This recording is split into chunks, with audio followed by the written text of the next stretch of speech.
Sugar factory ಇರೋದ್ರಿಂದ ಇವತ್ತು ಅದರಿಂದ ಜನರಿಗಾಯ್ತು, ಆರೋಗ್ಯ ದೃಷ್ಟಿಯಿಂದ ಆಯ್ತು, ಇರ್ತಕ್ಕಂಥ ಬೆಳೆಗಳೇ ಆಯ್ತು, ರೈತರಿಗೆ ಆಯ್ತು, ಬರುವಂಥ ಮುಂದಿನ ಯುವ ಪೀಳಿಗೆ ಆಯ್ತು ಭಾಳಷ್ಟು ಮಾರಕವಾದಂಥ ವಾತಾವರಣ ಸೃಷ್ಟಿಯಾಗಿ ಇವತ್ತು ತೊಂದರೆ ಆಗ್ತಾ ಇರೋದ್ರಿಂದ ಅದ್ರ ಜೊತೆಯಲ್ಲಿ ಇವತ್ತು ಸ್ಥಳೀಯವಾಗಿ ಇವತ್ತು ನಮ್ಮ ಯಾದವಾಡ ಗ್ರಾಮದಲ್ಲಿ ಶುಗರ್ ಫ್ಯಾಕ್ಟ್ರಿ ತಾವು ಹಾಕೋದ್ರಿಂದ ನಾವು ಇಲ್ಲಿ ಆಹಾರ ಬೆಳೆಗಳನ್ನು ಬೆಳೀತಾ ಇರೋದ್ರಿಂದ ಆ ಬೆಳೆಗಳಿಗೆ ತಮ್ಮ ಈ ಒಂದು ಫ್ಯಾಕ್ಟ್ರಿಯಿಂದ ಬರ್ತಕ್ಕಂಥ ಏನು ಧೂಳು ಐತಿ ಅದು ಬಿದ್ದಿದ್ದಾದರೆ ನಾವೆಲ್ಲ ಆರ್ಥಿಕವಾಗಿ ಎಲ್ಲ ಬೆಳೆಗಳನ್ನು ನಾಶ ಗುರು ಆ ನಿಟ್ಟಿನಲ್ಲಿ ನಮ್ಮ ಇವತ್ತು ರೈತ ಕುಲಕ್ಕಾತು ನಮ್ಮ ಒಣ್ಣೆದು ಅದು ರೈತರಿಗೆ ಆಗುವಂಥ ಒಂದು ತೊಂದರೆ ಜೊತೆಯಲ್ಲಿ ಇವತ್ತು ಶುಗರ್ ಫ್ಯಾಕ್ಟ್ರಿ ಇಲ್ಲಿ ಸ್ಥಳೀಯವಾಗಿರೋದ್ರಿಂದ ನಮ್ಮಲ್ಲಿ ಯಾವುದೇ ರೀತಿಯ ಇವತ್ತು ಕಬ್ಬು ಬೆಳೆಗಾರರು ಭಾಳಷ್ಟು ಕಡಿಮೆ.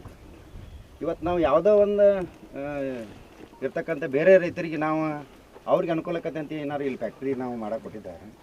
ಬರುವಂಥ ದಿನಗಳಲ್ಲಿ ನಾವೆಲ್ಲ ರೈತರು ಪೂರ್ಣ ಆರ್ಥಿಕ ನಮ್ಮದು ಯಾವುದೇ ಆಹಾರ ಬೆಳೆ ಇರ್ಬೋದು, ಇವತ್ತು ಬಹು ಬೆಳೆ ಇರ್ಬೋದು, ಇವತ್ತು ತರಕಾರಿ ಇರ್ಬೋದು, ಎಲ್ಲ ರೀತಿಯಿಂದ ನಾವು ಪೂರ್ಣ ನಮ್ಮದು ಜೀವನನ ಲಾಸ್ ಆಗಬೇಕು. ಆದ್ದರಿಂದ ಅದ್ರ ಜೊತೆಯಲ್ಲಿ ಖಂಡಿತವಾಗಿಯೂ ನಮಗೆ ಈಗಾಗಲೇ ನಮಗೆ ಈದ ವಿಷಯ ನಮಗೆ ಇಲ್ಲಿ ಶುಗರ್ ಫ್ಯಾಕ್ಟ್ರಿ ಆಕತ್ತೆ ನಮಗೆ ಯಾವುದೋ ರೀತಿ ಮಾಹಿತಿ ಇದ್ದಿಲ್ಲ.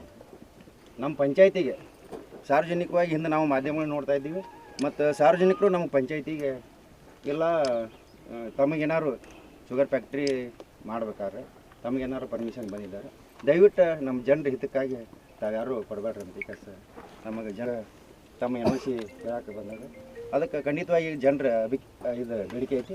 ಅದ್ರ ಮೇಲೆ ನಾವು ಜನರ ಅಭಿಪ್ರಾಯದಂತೆ ನಾವು ಇವತ್ತು ಮುಂದಿನ ನಿರ್ಧಾರವನ್ನು ತಗೋತೀವಿ ಅಂತ ಹೇಳಿ ಎಲ್ಲ ಯಾದವಾಡ ಗ್ರಾಮದ ನನ್ನ ಯಾವತ್ತು ರೈತ ಬಾಂಧವರಲ್ಲಿ ನನ್ನ ಕಳ್ಕಳಿಂದ ಇಷ್ಟೇ ಕೇಳಲಿಕ್ಕೆ ಬಯಸ್ತೀನಿ, ಇಷ್ಟೇ ಹೇಳ್ಕೊಳಕ್ಕೆ ಬಯಸ್ತೀನಿ. ಈ ಒಂದು ಸಕ್ಕರೆ ಕಾರ್ಖಾನೆ ನಾವು 2021ರಲ್ಲಿ ಪರ್ಮಿಷನ್ ತೊಗೊಂಡಿದ್ವಿ. 2021ರಲ್ಲಿ ಪರ್ಮಿಷನ್ ತೊಗೊಂಡು ಜಮೀನನ್ನು ತೊಗೊಂಡು ಇವತ್ತು ದೇವರ ಆಶೀರ್ವಾದದಿಂದ, ನಿಮ್ಮ ಆಶೀರ್ವಾದದಿಂದ ಕೆಲಸ ಪ್ರಾರಂಭ ಮಾಡಿದ್ದೇವೆ.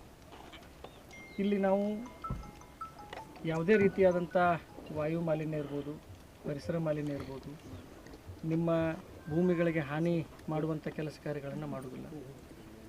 ಇದು ಒಂದು ಅತ್ಯಾಧುನಿಕ ತಂತ್ರಜ್ಞಾನಗಳನ್ನು ಒಳಗೊಂಡಂಥ ಪರಿಸರ ಸ್ನೇಹಿ ಫ್ಯಾಕ್ಟ್ರಿ ಆಗಲಿದೆ. ಇಲ್ಲಿ ನಾವು ಯಾವುದೇ ರೀತಿಯಂಥ ನೀರನ್ನು ನಾವು ಹೊರಗೆ ಬಿಡೋದಿಲ್ಲ. ನಮ್ಮ ಫ್ಯಾಕ್ಟ್ರಿಯಿಂದ ಜನ್ರೇಟ್ ಆದಂಥ ಕಲ್ಮಶ ನೀರನ್ನು ನಾವು ಮತ್ತೆ ರೀಪ್ಯೂರಿಫೈ ಮಾಡಿಕೊಂಡು ZLD ಅಂದರೆ ಜೀರೋ ಲಿಕ್ವಿಡ್ ಡಿಸ್ಚಾರ್ಜ್ ಪ್ಲ್ಯಾಂಟನ್ನು ಮಾಡ್ತಾಯಿದ್ದೀವಿ. ಒಂದು ಹನಿ ನೀರು ಹೊರಗೆ ಬರೋದಿಲ್ಲ. ಎರಡನೇದ್ದು ಏನು ನಮ್ಮ ಚಿಮನಿಯಿಂದ ಬೂದಿ ಬರುತ್ತಂತ ತಾವು ತಮ್ಮಲ್ಲಿ ಏನು ನಿಮ್ಮೊಂದೊಂದು ಕಾಳಜಿ ಇದೆ. ಇಲ್ಲಿ ಅದಕ್ಕೂ ಅತ್ಯಾಧುನಿಕ ಒಂದು ತಂತ್ರಜ್ಞಾನವನ್ನು ನಾವು ಜರ್ಮನಿಯಿಂದ ತರಿಸ್ಕೊಂಡಿದ್ದೀವಿ.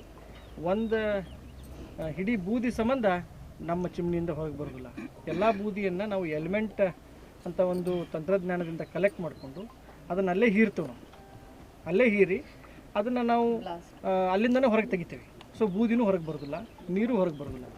ಇನ್ನು ಉಳಿದಂತೆ ಮುಂಬರುವಂಥ ದಿನದಲ್ಲಿ ನಾವು ಇಲ್ಲಿ ಏನು ಕೇಂದ್ರ ಸರ್ಕಾರದವರು ಎಥನಾಲ್ಗೆ ಬೆಂಬಲ ನೀಡ್ತಾ ಇದ್ದಾರೆ, ಅಲ್ಲಿ ನಾವು ಗೊಂಜಾಳದ ಮೂಲಕ ಎಥನಾಲ್, ಗೊಂಜಾಳು ಮತ್ತು ಅಕ್ಕಿ ಈ ಎರಡೂ ಪದಾರ್ಥಗಳ ಮೂಲಕ ನಾವು ಎಥನಾಲ್ ನಾವು ಪ್ರೊಡ್ಯೂಸ್ ಮಾಡೋದ್ರ ಮೂಲಕ ಕಬ್ಬು ಬೆಳೆಗಾರರಿಗಿರ್ಬೋದು, ಗೊಂಜಾಳ ಬೆಳೆಗಾರರಿಗಿರ್ಬೋದು, ಅಕ್ಕಿ ಬೆಳೆಗಾರರಿಗೆ 3 ಜನರಿಗೆ ಅನುಕೂಲ ಆಗುತ್ತೆ. ಸೊ ಎಲ್ಲ ದೃಷ್ಟಿಕೋನದಿಂದ ಮತ್ತು ಉದ್ಯೋಗದ ಬಗ್ಗೆ ನಾನು ಹೇಳ್ಬೇಕಂತಂದರೆ ನಮ್ಮ ಯಾವತ್ತು ಯಾದವಾಡ ಗ್ರಾಮದಿರ್ಬೋದು, ಕರಡಿಗುಡ್ಡ, ಕುಡ್ಕಲಕಟ್ಟಿ ಇಲ್ಲಿ ಮೊದಲನೇ ಆದ್ಯತೆ ನೀಡಲಾಗುವುದು. ಮತ್ತು ಇಲ್ಲಿ ಕನಿಷ್ಠ ಪಕ್ಷ ಒಂದೊಂದು ಊರದಿಂದ 100ರಿಂದ 150 ಯುವಕರಿಗೆ, ಪ್ರತಿಭಾವಂತ ಯುವಕರಿಗೆ ಇಲ್ಲಿ ನೇರವಾಗಿ ನೌಕರಿ ಸಿಗಲಿದೆ ಬರುವಂಥ ದಿನದಲ್ಲಿ. ಮತ್ತು ಅದ್ರ ಜೊತೆ ಸುಮಾರು 10,000 ರೈತ ಕುಟುಂಬಗಳಿಗೆ ಈ ಒಂದು ಸಕ್ಕರೆ ಕಾರ್ಖಾನೆಯಿಂದ ಅನುಕೂಲ ಆಗ್ತದೆ. ಮತ್ತು ಮುಂಬರುವಂಥ ದಿನದಲ್ಲಿ ಒಂದು ಸಕ್ಕರೆ ಕಾರ್ಖಾನೆ ಮಾಡಿದೆವು ಅಂತಂದರೆ ನಾವು CSR ಫಂಡಿನಿಂದ ಅಕ್ಕಪಕ್ಕದ ಹಳ್ಳಿಗಳಲ್ಲಿ ಶಾಲೆ ನಿರ್ಮಾಣ ಮಾಡುವುದಾಗಲಿ, ಒಂದು ಆಸ್ಪತ್ರೆ ನಿರ್ಮಾಣ ಮಾಡುವುದಾಗಲಿ, ಇನ್ನುಳಿದಂತೆ ಬೇರೆ ಬೇರೆಯ ಸವಲತ್ತುಗಳನ್ನು ನಾವು 0% ಬಡ್ಡಿ ದರದಲ್ಲಿ ಪೈಪ್ಲೈನ್ಗೆ ನಾವು ರೈತರಿಗೆ ಸಹಾಯ ಮಾಡ್ತೀವಿ. ಎಲ್ಲ ರೀತಿಯಿಂದ ನಿಮಗೆ ಅನುಕೂಲ ಮಾಡಲಿಕ್ಕೆ ಬಂದಿದ್ದೇವೆ ಹೊರತಾಗಿ ನಿಮಗೆ ತೊಂದರೆ ಮಾಡೋಕ್ಕೆ ಬಂದಿಲ್ಲ. ದಯವಿಟ್ಟು ನಿಮಗೆ ಕಾಲು ಮುಗಿದು ಕೇಳ್ತೀನಿ, ನಾ ಒಂದು ದೊಡ್ಡ ಮನಸ್ಸು ಮಾಡಿ ನಮಗಿದೊಂದು ಕಾರ್ಖಾನೆ ಮಾಡಲಿಕ್ಕೆ ತಾವೆಲ್ಲರೂ ಸಹಕಾರ ನೀಡಬೇಕು. ನಿಮ್ಮ ಸಹಕಾರವನ್ನು ನಾವು ದೇವರ ಸ್ವರೂಪದಲ್ಲಿ ನೋಡಿ ಬರುವಂಥ ದಿನಮಾನದಲ್ಲಿ ನಿಮಗೆ ಅನುಕೂಲ ಆಗೋ ಕೆಲಸ ಮಾಡ್ತೀವಿ, ನಿಮಗೆ ಅನಾನುಕೂಲ ಮಾಡೋದಿಲ್ಲ ಅಂತ ಒಂದು ಮನವಿ ಮಾಡ್ತೀವಿ.